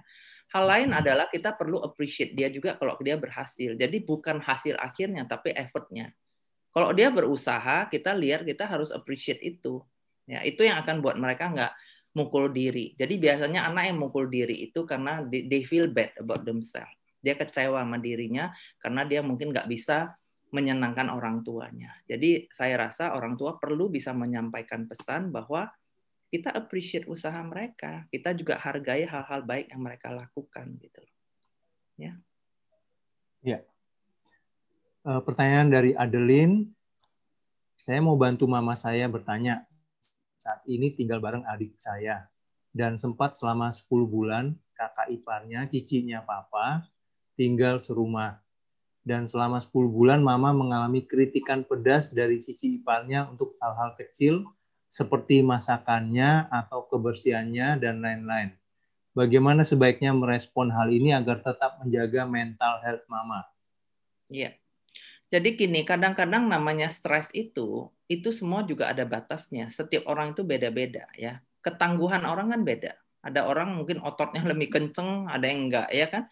Jadi harus lihat juga kalau memang maksudnya gini loh. Kalau ketahanannya memang sudah tidak bisa ya maybe harus sementara ada boundary. Ya, harus ada kadang-kadang orang misalnya harus ada boundary artinya mungkin jangan serumah ya misalnya gitu loh. Saya nggak tahu ini kondisinya seperti apa. Jadi sampai kondisinya sehat karena kalau enggak dia akan breakdown. Ya, tapi kalau memang si mama ini orangnya kuat, ya kuat. Misalnya kan ini depends, I don't know ya your mom. Kalau mama memang kuat, mungkin cara dia menghadapi misalnya contoh anak juga bisa lebih apa ya istilahnya we see things nggak terlalu heavy. Istilahnya gini, kalau ada orang yang kritik ya take it as a feedback gitu loh. Kalau kita mengambil kritikan itu semua berat, kita akan tersiksa, benar kan? Tapi kalau kita menerima kritikan itu sebagai feedback yang membangun, misalnya kurang pedas, kurang asin, amen. Ya, misalnya kurang asin, ya aku tambahin garam, amen. Ya kan, happy. Kalau kurang pedas, tambahin cabai gitu. Nah, kalau bisa dihadapin begitu ya nggak masalah. Tapi kalau memang itu terlalu heavy, ya itu yang kadang-kadang bisa menimbulkan orang akhirnya mental breakdown. Ya, bisa depresi sampai ya akhirnya ya harus dibantu sama mental health profesional, jadinya harus psikoterapi dan sebagainya. Ya, jadi tergantung kondisinya. Ya, kalau mau bantu ya I think bisa juga dengan ini. Jadi gini loh, kalau memang ini kan ketegangannya datang dari si orang lain. Nah, kalau mau caranya adalah bantu mamanya. Mungkin banyak koneksi sama mama, ngobrol sama mama itu juga bantu. Ya, banyak kok orang-orang depresi itu kadang-kadang ke anaknya saya bilang coba kamu call mama konsisten gitu. Jadi dia nggak dapat tekanan cuma dari si kakak iparnya, tapi ada anaknya telepon kok dia punya anak misalnya 3 ya anaknya gantian teleponin dia gitu loh, kasih dia apa joy ya, itu juga bisa bantu orang lebih punya resilience. Ya, semoga menjawab. Iya, terima kasih. Pertanyaan dari Iwan Siska, bagaimana cara mengatasi rasa kejenuhan dalam pekerjaan yang banyak tidak sesuai dengan job dan salary-nya tidak sesuai? Iya. Ya, susah jawabnya. Semuanya pertanyaan. Maksudnya gini, kadang-kadang hidup kan harus pilihan, bener nggak? Kalau pekerjaan itu memang bukan passion kita juga stres, gaji juga kecil, kita nggak rasa sukacita, ya maybe you have to think to find other job gitu loh. Setuju, Bu. Ya kan? Iya. Tapi kalau memang kita tadinya nggak suka, terus kita bisa bikin jadi suka, ya kan who knows gitu loh. Karena tergantung lingkungan kerja kan. Kalau kita merasa kita terlibat, kita juga mulai belajar happy di tempat kerja, kita bersyukur dengan gaji segitu daripada nggak kerja, ya kan? Maybe kita akan jadi happy gitu loh. Ya, jadi tergantung persepsi juga gitu loh. Iya. Oke.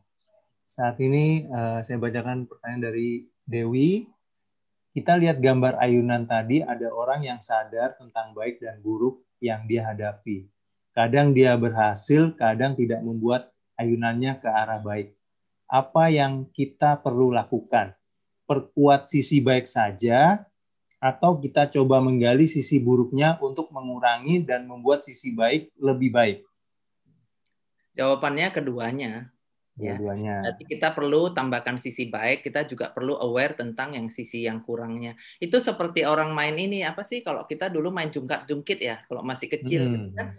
Jadi jungkat-jungkitnya yang enak gitu loh, ya kan? Jangan yang kayak tiba-tiba dibom gitu kan, sakit, benar nggak? Ya, jadi ya you have to know lah. Jadi makanya tadi balik lagi, kalau kita punya kesadaran itu sangat membantu kita punya pilihan. Pilihannya apakah menambahkan yang baik, ya tarik lagi, apalagi coba. Mungkin kita selama ini lupa ya, ternyata ada ya. Jadi biasanya kalau pasien-pasien yang ngalamin mental health biasanya kita tanya, apalagi dulu sukanya kerjaan apa? Oh, saya itu sebenarnya suka warna.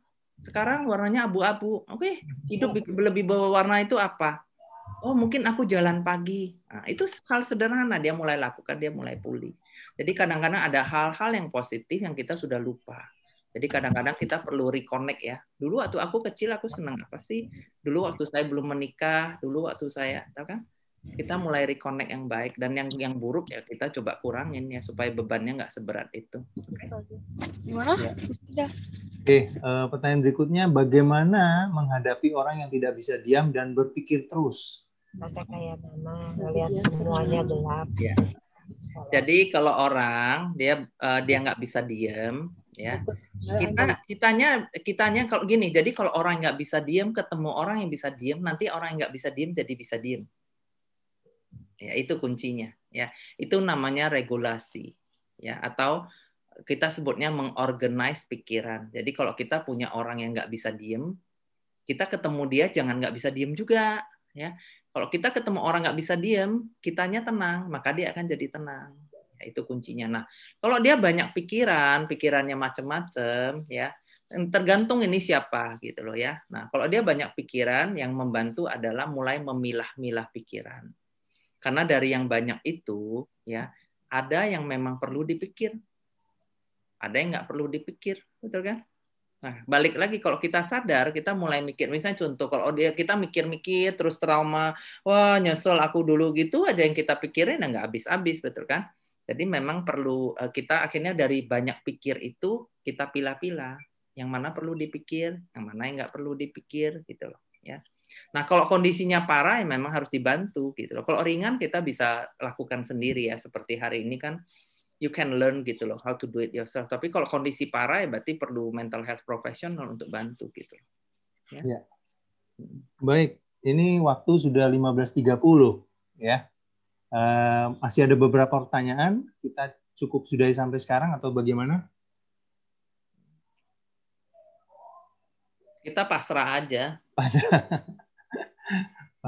Pada majelis kesejahteraan. Mungkin kalau nanti ada yang tidak terjawab, ya bisa hubungin Ibu Dini ya di majelis kesejahteraan GKDI. Saya sangat excited, Brother Sister sangat semangat ya untuk bertanya. Masih banyak pertanyaan. Kalau dijawab semua ini bisa selesai sampai sore nanti ya. Tapi nggak apa-apa ya, kita sudahin sampai di sini. Terima kasih Bu Elis untuk penjelasannya. Semoga apa yang kita pelajari hari ini dapat memberikan pemahaman yang lebih dalam mengenai pentingnya meningkatkan kesehatan emosi mental. Kita bersyukur punya jemaat yang bisa memberikan rasa aman, kita bisa dipulihkan dan disembuhkan secara emosi mental lewat jemaat. Dan kalau kita sudah sehat, kita juga dapat membagikan kasih yang Tuhan berikan kepada kita kepada orang lain juga. Ya, terima kasih sekali lagi ya Bu Elis sudah berbagi pada kita semua hari ini. Kami informasikan bahwa nanti akan ada beberapa seminar di bulan Juni dan Agustus. Tanggal 13 Juni ada seminar lagi seperti ini, judulnya Promoting Mental Health in New Normal.